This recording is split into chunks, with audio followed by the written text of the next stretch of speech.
and welcome to the Casual Chef's Kitchen. It's Monday, the first day of the week for most people. Not for me. My week starts on Sunday, just so you know.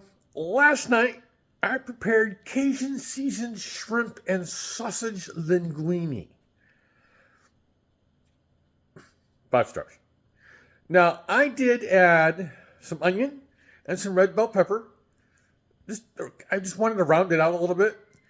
I'm sorry, if you're using garlic, you got to use onion. It's an unwritten rule in my kitchen.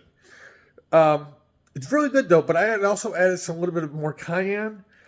My Cajun seasoning blend is really good, but I wanted just a little more kick to it. So I'll get this posted up. It's a must-do. Tonight, I'm using some leftover cabbage, not cooked, from last week.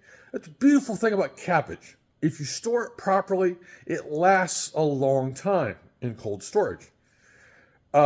So when I was putting this week's menu together, I remembered I have cabbage. So I'm doing a Chinese Chicken Cabbage Stir-Fry. Let's get to it.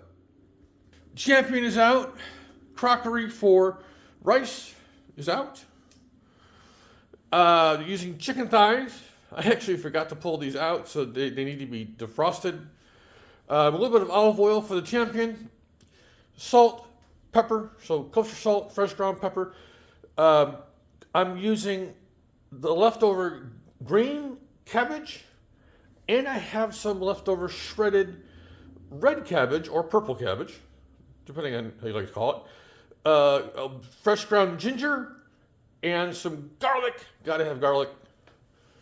The sauce is super simple. Soy sauce, oyster sauce, and a little bit of cornstarch or corn flour. Depends on what part of the world you're from. Forgot to bring the rice down, but yes, long grain white rice for tonight. So here's the goodies for tonight's meal. Super simple. Forgot to turn the light on. Super simple dinner. Super simple stir fry. Yeah. All right. On this Monday, have a great day. Eat great food and have fun cooking.